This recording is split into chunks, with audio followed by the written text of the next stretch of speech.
হেই কি অবস্থা সবার। আজকে সকালে তাণ্ডবের অফিসিয়াল পোস্টারটা ড্রপ করা হয়েছে। তো প্রথমে তারা যে পোস্টারটা এনেছিল হয়তোবা কোনো কারণে সোশ্যাল মিডিয়া থেকে সেই পোস্টারটা তারা সরিয়ে ফেলেছে, তাদের পার্সোনাল প্রোফাইল থেকে হোক বা অন্যান্য প্রোফাইল থেকে হোক। যে পোস্টারের মাধ্যমে অফিসিয়ালি তাণ্ডবের অ্যানাউন্সমেন্টটা করা হয় সেই পোস্টারটা কিন্তু আমার বেশ ভালোই লেগেছিল। এরপরে ফোরকাস্টটা যেদিন আসবে তার আগের দিনে একটা অ্যানাউন্সমেন্ট দেওয়া হয় একটা পোস্টারের মাধ্যমে, সেই পোস্টারটাও আমার কাছে বেশ ভালোই লেগেছে। বাট তার থেকেও যে পোস্টারটা আমাকে অবাক করেছে সেটা হলো ফোরকাস্ট রিলিজের পরের দিনে একটা পোস্টার এনেছে তারা। এটা সোশ্যাল মিডিয়াতে ড্রপ করার পরে বেশ কিছু রেকর্ড ক্রিয়েট করে, অল্প সময়ে অনেক অনেক ভিউ জেনারেট করে। তো সেই কারণে তারা জাস্ট একটা পোস্টার এনেছে। সেখানে শাকিব খানের যে লুকটা ছিল সেই লুকটা আমাকে বেশ অবাক করেছে। ইন্টেন্স একটা লুকে তাকে দেখানো হয়েছিল, তো সেই পোস্টারটাও আমার বেশ ভালো লেগেছিল। এখন আজকে যে অফিসিয়াল পোস্টারটা আসলো এই পোস্টারটা কি আমার একদমই ভালো লাগেনি? ভালো লেগেছে বাট খুব আহামরি ভালো লাগেনি, জাস্ট ঠিকঠাক লেগেছে, ভালো বলতে পারেন, ভালো লেগেছে বাট সুপার মাথা নষ্ট স্কেলে ভালো লাগেনি। এর কারণ হলো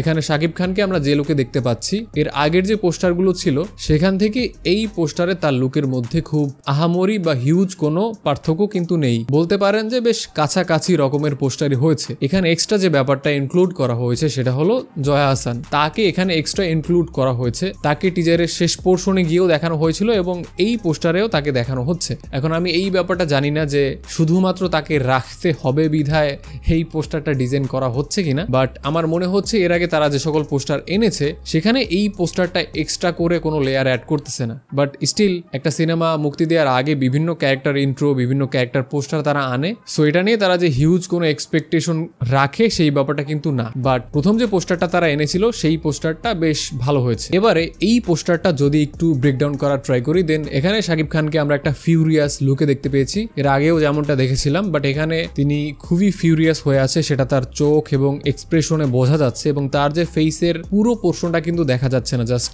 একটা পোর্শন আমরা দেখতে পাচ্ছি। তারই পাশে জয়া হাসানকে রাখা হয়েছে। তো এর মাধ্যমে এই ব্যাপারটা ক্লিয়ার যে এই দুইটা ক্যারেক্টারের মধ্যে বেশ ক্যাট অ্যান্ড মাউস একটা গেম চলবে সিনেমার কোনো না কোনো পোর্শনে গিয়ে। সেটা হয়তো বা কোনো ক্রাইম নিয়ে হতে পারে, কোনো ইনফরমেশন নিয়ে হতে পারে, বা অন্য কোনো বিষয় হতে পারে। এবং এখানে কিন্তু শাকিব খানের হাতে একটা গান দেখা যাচ্ছে, বন্দুক দেখা যাচ্ছে। এবং এত কিছুর মধ্যে যে ব্যাপারটা আমার ভালো লেগেছে সেটা হলো এই যে ফন্ট, তাণ্ডবটা যেভাবে লেখা হচ্ছে এবং chaos has a new name, এই ফন্টগুলো বেশ ভালো লাগছে। বাট বরবাদের ফন্টগুলো এত বাজে এবং তো আনপ্রফেশনাল এবং চিপ লেগেছে। আমি জানি না যে এই বিষয়টা তারা খেয়াল করেছে কিনা, বাট ফন্টগুলো জাস্ট যাচ্ছে তাই হচ্ছে। সেখান থেকে তাণ্ডবের এই যে ফন্ট, তাণ্ডব যেভাবে লেখা, কেওস যেভাবে লেখা, এই ফন্টগুলো বেশ প্রিমিয়ামই মনে হচ্ছে আমার কাছে। বাট বরবাদের ফন্টগুলো একদম বেশি সস্তা হয়ে গেছে। প্রফেশনাল তো একদমই লাগেনি, বরঞ্চ খুবই সস্তা হয়ে গেছে। তো এই ছিল পুরো পোস্টার নিয়ে আমার মতামত। তো আমি একটা ব্যাপার বলে শেষ করব, সেটা হলো বাংলাদেশি সিনেমার ক্ষেত্রে এই ব্যাপারটা বহুবার ঘটেছে। সেটা হলো পোস্টারে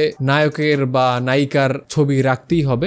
এই ব্যাপার নিয়ে কিন্তু অনেক হিস্টোরি আছে বাংলা সিনেমার ক্ষেত্রে। আমি জানি না যে অন্য ইন্ডাস্ট্রিতে এই ব্যাপারগুলো নিয়ে এরকম আলোচনা সমালোচনা বা আমাকে পোস্টারে না রাখলে আমি একদম কান্না করে দিব এই টাইপের মান অভিমান হয় কিনা, বাট আমাদের বাংলাদেশে হয়। আমি আসলে এই সিনেমার স্পেসিফিক এই পোস্টার নিয়ে বলতেছি না, এর আগে বহু ঘটনা এরকম ঘটেছে। তো আমার মনে হয় যে সবাইকে খুশি করার জন্য আলাদা আলাদা পোস্টার ডিজাইন করা উচিত এবং একটা পোস্টার জাস্ট ফ্যামিলি প্যাক হিসেবে ডিজাইন করা উচিত। সেখানে সিনেমায় যারা অভিনয় করবে সবার একটা ক্লিয়ার ফেস দেখা যাবে, মানে একটা পোস্টারে জাস্ট সিনেমার নামটা থাকবে এবং সেখানে সবার ছবি থাকবে। তো বলতে পারেন যে বিশাল একটা ব্যানার করে সবাইকে খুশি করার জন্য ডিরেক্টর সিনেমা রিলিজের আগে একটা পোস্টার আনতে পারে। সো এই ছিল পোস্টার নিয়ে আমার মতামত। পোস্টারটা আমার কাছে ঠিকঠাক লেগেছে, ঠিকঠাক না ভালোই লেগেছে। বাট এর আগে যে পোস্টারটা এসেছিল, প্রথম যে পোস্টারটা এসেছিল টু বি যদি একদম স্পেসিফিক বলি, সেই পোস্টারটা আমার এর থেকে অনেক বেশি ভালো লেগেছিল। তো আপনার কাছে কেমন লেগেছে অফিসিয়াল পোস্টার আপনি কমেন্টে আমাকে জানাতে পারেন। ভিডিওটা দেখার জন্য অসংখ্য ধন্যবাদ। যদি আপনি এই ছোট্ট চ্যানেলে প্রথমবার হয়ে থাকেন দেন ডেফিনেটলি চ্যানেলটি